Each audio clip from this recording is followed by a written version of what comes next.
ನಮಸ್ಕಾರ ಸ್ನೇಹಿತರೆ, ಮಸ್ತ್ ಮಗ ಚಾನಲ್ನ NRI ಸ್ಪೆಸಿಫಿಕ್ ಸಂಚಿಕೆ NRI ಕಾರ್ನರ್ಗೆ ಸ್ವಾಗತ.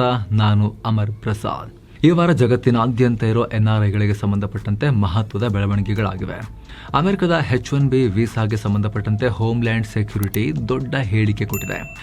ಅಕ್ರಮ ವಲಸಿಗರ ವಿಚಾರದಲ್ಲಿ ಅಮೆರಿಕ ಅಧ್ಯಕ್ಷ ಟ್ರಂಪ್ ಹೊಸ ಆರ್ಡರ್ ಪಾಸ್ ಮಾಡಿದ್ದಾರೆ. ಡಿಜಿಟಲ್ ಅಲೆಮಾರಿಗಳಿಗೆ, ಡಿಜಿಟಲ್ ನೋಮ್ಯಾಡ್ಸ್ಗೆ ಕೆನಡಾ ಸರ್ಕಾರ ತನ್ನ ವೀಸಾ ನಿಯಮಗಳನ್ನು ಬಿಗಿ ಮಾಡಿದೆ. ಅದೇ ಜರ್ಮನಿ ಕಡೆಯಿಂದ ಭಾರತೀಯರಿಗೆ ಒಂದು ಒಳ್ಳೆ ವಿನಾಯಿತಿ ಸಿಕ್ಕಿದೆ, ಬಂಪರ್. ಈ ನಡುವೆ ಕಂಬೋಡಿಯಾದಲ್ಲಿ UPI ಸರ್ವಿಸಸ್ ಲಾಂಚ್ ಆಗಿದೆ. ಬನ್ನಿ ಎಲ್ಲವನ್ನ ಕ್ವಿಕ್ ಆಗಿ ಒನ್ ಬೈ ಒನ್ ನೋಡ್ತಾ ಹೋಗೋಣ. ಮೊದಲಿಗೆ ಅಮೆರಿಕದಲ್ಲಿ ಕೆಲಸ ಮಾಡೋರಿಗೊಂದು ಸಮಾಧಾನಕರ ಸುದ್ದಿ. ಇತ್ತೀಚೆಗೆ ಹೊಸದಾಗಿ $1,00,000 H1B ವೀಸಾ ಫೀ ತರಲಾಗಿತ್ತು. ಇದರ ಬಗ್ಗೆ ಈಗ ಅಮೆರಿಕದ ಹೋಮ್ಲ್ಯಾಂಡ್ ಸೆಕ್ಯೂರಿಟಿ ಕ್ಲಾರಿಫಿಕೇಶನ್ ಕೊಟ್ಟಿದೆ.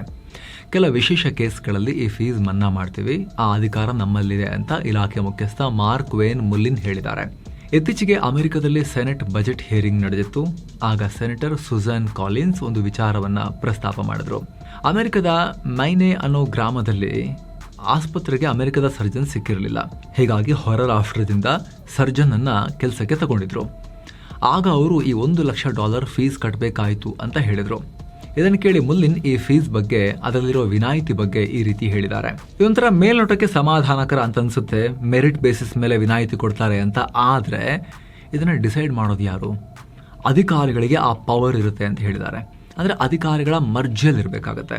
ಅವ್ರು ಯಾವುದು ವಿಶೇಷ ಕೇಸ್ ಏನು ಅಂತ ಚೆಕ್ ಮಾಡಿ, ಸ್ಪೆಷಲ್ ಕೇಸ್ ಅಂತ ಅನಿಸಿದ್ರೆ, ಅಮೆರಿಕಕ್ಕೆ ತುಂಬಾ ಲಾಭ ಇದೆ ಅಂತ ಅನ್ಸಿದ್ರೆ, ಅವಶ್ಯಕತೆ ಇದೆ ಅಂತ ಅನ್ಸಿದ್ರೆ, ಅವಾಗ ಮಾತ್ರ ಮನ್ನಾ ಮಾಡೋ ತರ ಸದ್ಯಕ್ಕೆ ಕಾಣಿಸ್ತಾ ಇದೆ.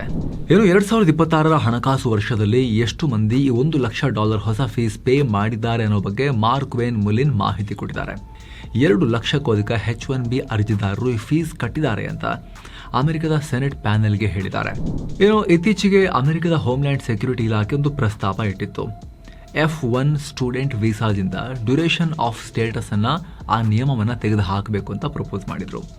ಆದರೆ ಇದರಿಂದ ಅಂತಾರಾಷ್ಟ್ರೀಯ ವಿದ್ಯಾರ್ಥಿಗಳಿಗೆ, ಮುಖ್ಯವಾಗಿ ಭಾರತದವರಿಗೆ ದೊಡ್ಡ ಹೊಡೆತ ಬೀಳುತ್ತೆ ಅಂತ ವಿಶ್ಲೇಷಣೆ ಮಾಡಲಾಗ್ತಿದೆ. ಯಾಕಂದ್ರೆ ಇಷ್ಟು ದಿನ ಈ ಡ್ಯೂರೇಷನ್ ಆಫ್ ಸ್ಟೇಟಸ್ ಅಡಿಯಲ್ಲಿ ವಿದ್ಯಾರ್ಥಿಗಳ ಕೋರ್ಸ್ ಕಂಪ್ಲೀಟ್ ಆಗೋಕೆ ಎಷ್ಟು ವರ್ಷ ಬೇಕೋ ಅಲ್ಲಿ ತನಕ ಇರ್ಬೋದಾಗಿತ್ತು. ಆದರೆ ಈಗ ಸ್ಟೇಟಸ್ ತೆಗೆಯೋಕೆ ನಿರ್ಧಾರ ಮಾಡಲಾಗಿದೆ. ಅದೇನಾದರೂ ಜಾರಿ ಆದರೆ ವಿದ್ಯಾರ್ಥಿಗಳಿಗೆ ತಮ್ಮ ಕೋರ್ಸ್ ಕಂಪ್ಲೀಟ್ ಆಗೋ ತನಕ ಇರೋಕೆ ಅವಕಾಶ ಇಲ್ಲ.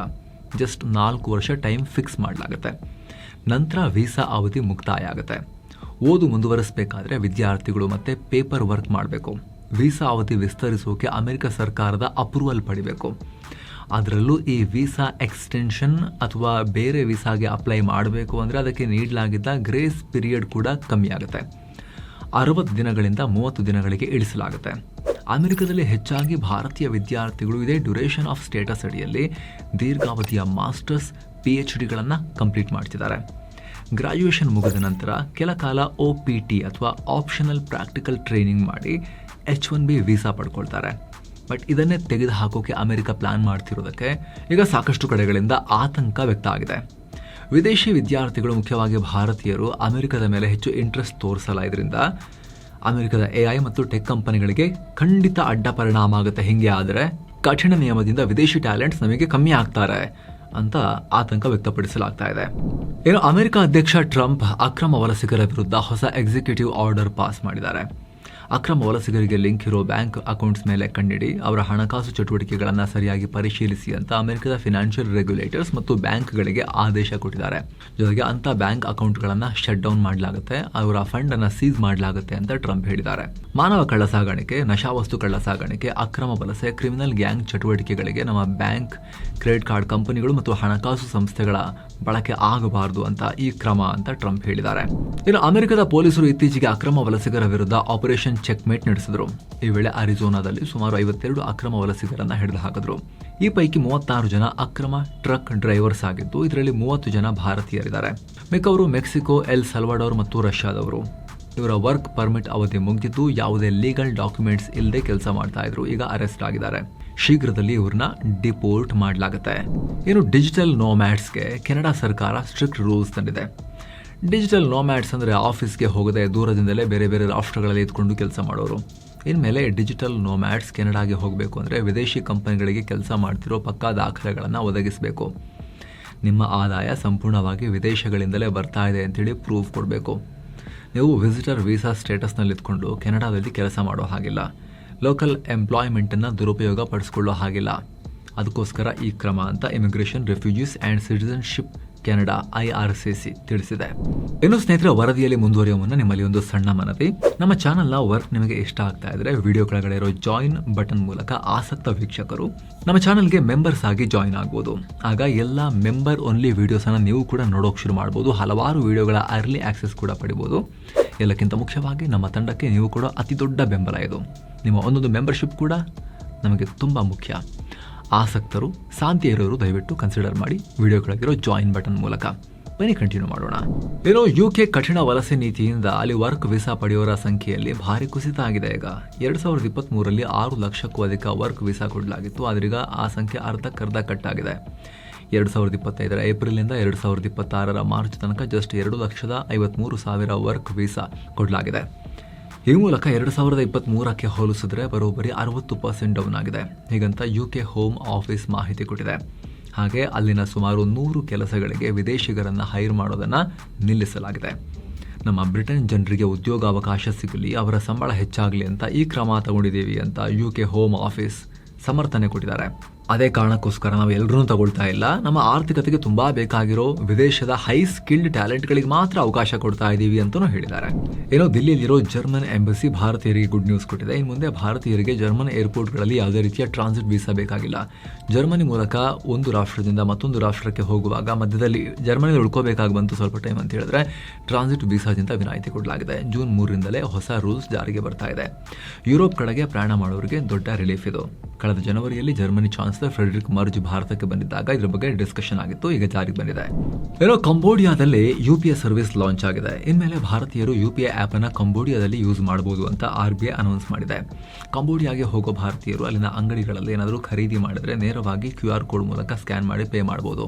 ಯಾಕಂದ್ರೆ ಕಂಬೋಡಿಯಾದ 45 ಲಕ್ಷ ಅಂಗಡಿಗಳು service providers UPI payment accept ಮಾಡ್ತಾರೆ. ಈಗ ಇತ್ತ ಮಿಡಲ್ ಈಸ್ಟ್ ನಲ್ಲಿ ಅಮೆರಿಕ ಮತ್ತು ಇರಾನ್ ನಡುವೆ ಪುನಃ ಸಂಘರ್ಷ ನಡೆದು ಇರಾನ್ ಗಲ್ಫ್ ರಾಷ್ಟ್ರಗಳ ಮೇಲೆ ಸಣ್ಣ ಪುಟ್ಟ ದಾಳಿಗಳನ್ನೆಲ್ಲ ಮಾಡಿತ್ತು. ಈ ವೇಳೆ ಕುವೈತ್ನ ಇಂಟರ್ನ್ಯಾಷನಲ್ ಏರ್ಪೋರ್ಟ್ ನಲ್ಲೂ ಕೂಡ ದಾಳಿಯಾಗಿತ್ತು ವಾರದ ಮಧ್ಯದಲ್ಲಿ, ಬುಧವಾರದ ಸುಮಾರಿಗೆ. ಇದರಲ್ಲಿ ಓರ್ವ ಭಾರತೀಯ ಪ್ರಜೆ ಮೃತಪಟ್ಟಿದ್ರು.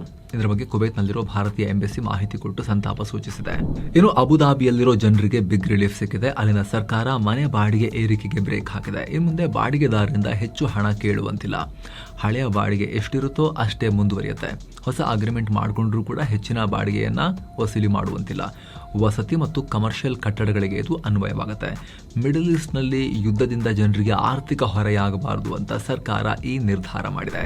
ಏನೋ ದುಬೈ ತನ್ನ ಮೆಡಿಕಲ್ ಟೂರಿಸಂಗೆ ಬೂಸ್ಟ್ ಕೊಡೋಕೆ ಮುಂದಾಗಿದೆ. ವಿದೇಶಿ ರೋಗಿಗಳಿಗೆ ಮೆಡಿಕಲ್ ವೀಸಾ ಪ್ರೊಸೀಜರ್ ಅನ್ನ ಮತ್ತಷ್ಟು ಸುಲಭ ಮಾಡೋಕೆ ಈಗಿರೋ ಮೆಡಿಕಲ್ ವೀಸಾ ಸಿಸ್ಟಮ್ ಅನ್ನ ಅಪ್ಗ್ರೇಡ್ ಮಾಡ್ತಾರೆ.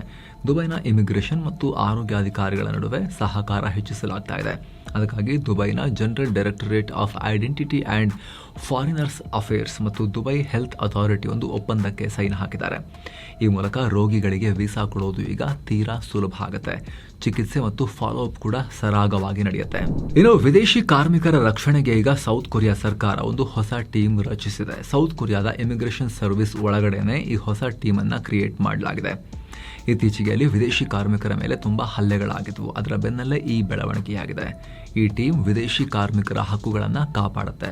ಅವರ ಮೇಲಿನ ದೌರ್ಜನ್ಯ ತಡೆಯೋದು ಇದರ ಉದ್ದೇಶ. ಏನೋ ವಿದೇಶಕ್ಕೆ ಹೋಗೋ ಭಾರತೀಯರಿಗೆ ಈಗ ಕಾಡ್ತಾ ಇರೋ ದೊಡ್ಡ ಸಮಸ್ಯೆ ಏನು ಅಂತ passport and paisa India travel money report 2026 ವರದಿಯಲ್ಲಿ ಹೇಳಲಾಗಿದೆ.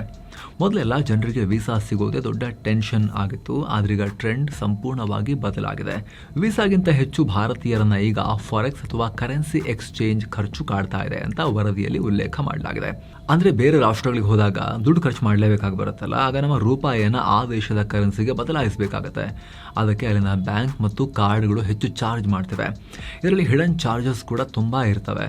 ಎಕ್ಸ್ಚೇಂಜ್ ರೇಟ್ ಕೂಡ ಪದೇ ಪದೇ ಚೇಂಜ್ ಆಗ್ತಿರುತ್ತೆ. ಇದರಿಂದ ಪ್ರವಾಸಿಗರ ಜೇಬಿಗೆ ಬ್ಲೇಡ್ ಬೀಳ್ತಾ ಇದೆ. ಭಾರತೀಯ ಪ್ರವಾಸಿಗರ ಸರ್ವೆ ನಡೆಸಿ ವರದಿಯನ್ನು ರಿಲೀಸ್ ಮಾಡಲಾಗಿದೆ. ಟೈಟ್ ಬಜೆಟ್ ಹಿಡ್ಕೊಂಡು ಹೋಗಿರೋರಿಗೆ ತುಂಬ ಸರಿ ಡಿಸಪಾಯಿಂಟ್ ಆಗಿ ತುಂಬ ಸಮಸ್ಯೆ ಕೂಡ ಫೇಸ್ ಮಾಡಿರೋದು ಕೂಡ ಆಗಿದೆ, ಅನುಭವಕ್ಕೆ ಬಂದಿದೆ. ಏನೋ ನ್ಯೂಜಿಲೆಂಡ್ ಸರ್ಕಾರ ಈಗ ತನ್ನ ಇಮಿಗ್ರೇಷನ್ ಸರ್ವಿಸ್ ಆ್ಯಂಡ್ ವೀಸಾ ಪ್ರಕ್ರಿಯೆಗಳನ್ನು ಅಪ್ಗ್ರೇಡ್ ಮಾಡಿದೆ. ಫ್ಯಾಮಿಲಿಗಳಿಗೆ ಸಂಬಂಧಪಟ್ಟ ಹಾಗೆ ವೀಸಾ ಅಪ್ಲಿಕೇಶನ್ಗಳನ್ನು ಹಳೆ ಸಿಸ್ಟಮ್ನಿಂದ ಹೊಸ ಆನ್ಲೈನ್ ಪ್ಲಾಟ್ಫಾರ್ಮ್ಗೆ ಮೂವ್ ಮಾಡಿದೆ. ಜೂನ್ 1ರಿಂದಲೇ ಈ ಬದಲಾವಣೆ ಆಗಿದೆ. ಪಾರ್ಟ್ನರ್ ವೀಸಾ, ಡಿಪೆಂಡೆಂಟ್ ವೀಸಾ ಹಾಗೂ ಇತರ ಫ್ಯಾಮಿಲಿ ರಿಲೇಟೆಡ್ ವೀಸಾಗಳಿಗೆ ಈ ಹೊಸ ಸಿಸ್ಟಮ್ ಅನ್ವಯ ಆಗುತ್ತೆ. ಇಮಿಗ್ರೇಷನ್ ಸರ್ವಿಸ್ ಆಧುನೀಕರಣಗೊಳಿಸಿ ವೀಸಾ ಪ್ರಕ್ರಿಯೆ ಸ್ಪೀಡ್ ಮಾಡೋಕೆ, ಪಾರದರ್ಶಕತೆ ಹೆಚ್ಚಿಸೋಕೆ ಅಪ್ಗ್ರೇಡ್ ಮಾಡಲಾಗಿದೆ.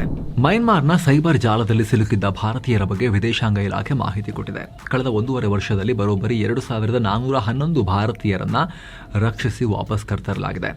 ಆದರೆ ಇನ್ನೂ 150ಕ್ಕೂ ಅಧಿಕ ಭಾರತೀಯರು ಅಲ್ಲೇ ಸಿಕ್ಕಾಕೊಂಡಿದ್ದಾರೆ. ಅವ್ರನ್ನ ಕೂಡ ವಾಪಸ್ ತರೋಕೆ ಸರ್ಕಾರ ಪ್ರಯತ್ನ ಪಡ್ತಾ ಇದೆ ಅಂತ ವಿದೇಶಾಂಗ ಇಲಾಖೆಯ ಕಾರ್ಯದರ್ಶಿ ವಿಕ್ರಮ್ ಮಿಶ್ರಿ ಹೇಳಿದ್ದಾರೆ. ಇತ್ತೀಚೆಗಷ್ಟೇ ಮಯನ್ಮಾರ್ ಅಧ್ಯಕ್ಷರು ಭಾರತಕ್ಕೆ ಭೇಟಿ ನೀಡಿ PM ನರೇಂದ್ರ ಮೋದಿ ಅವರೊಂದಿಗೆ ಹೈ ಲೆವೆಲ್ ಮೀಟಿಂಗ್ ಮಾಡಿದ್ರು. ಅದರ ಬೆನ್ನಲ್ಲೇ ವಿಕ್ರಮ್ ಮಿಶ್ರಿ ಈ ಮಾಹಿತಿ ಕೊಟ್ಟಿದ್ದಾರೆ. ಸೊ ಫ್ರೆಂಡ್ಸ್, ಇದಾಗಿತ್ತು ಈ ವಾರದ ಪ್ರಮುಖ NRI ಸ್ಪೆಸಿಫಿಕ್ ಸುದ್ದಿಯನ್ನು ನಿಮಗೆ ತಲುಪಿಸುವಂಥ ಪ್ರಯತ್ನ. NRI ವೀಕ್ಷಕರಿಗೋಸ್ಕರವೇ ಇದನ್ನು ನಾವು ತರ್ತಾ ಇರುವಂಥ ಕಾರ್ಯಕ್ರಮ. ಇದನ್ನು ನಿಮ್ಮ ಎಲ್ಲ NRI ಮಿತ್ರರಿಗೆ, ವಿದೇಶದಲ್ಲಿರೋ ಭಾರತೀಯ ಮೂಲದವರಿಗೆ, ಭಾರತೀಯರಿಗೆ, ಕನ್ನಡಿಗರಿಗೆ ನೀವು ಶೇರ್ ಮಾಡ್ಬೋದು. ಹಾಗೆ ಸ್ನೇಹಿತರೆ, ಕಡೆಯದಾಗಿ ಕ್ವಿಕ್ ರಿಮೈಂಡರ್, ವಿಡಿಯೋ ಕೆಳಗಿರೋ ಜಾಯಿನ್ ಆಪ್ಷನ್ ಮೂಲಕ ಆಸಕ್ತ ವೀಕ್ಷಕರು ಮಸ್ತ್ ಮಗ ಚಾನಲ್ಗೆ ಮೆಂಬರ್ಸ್ ಆಗಿ ಸೇರಿ ಅಂತ. ಮತ್ತೆ ಭೇಟಿ ಆಗ್ತಿರೋಣ. ನಮಸ್ಕಾರ.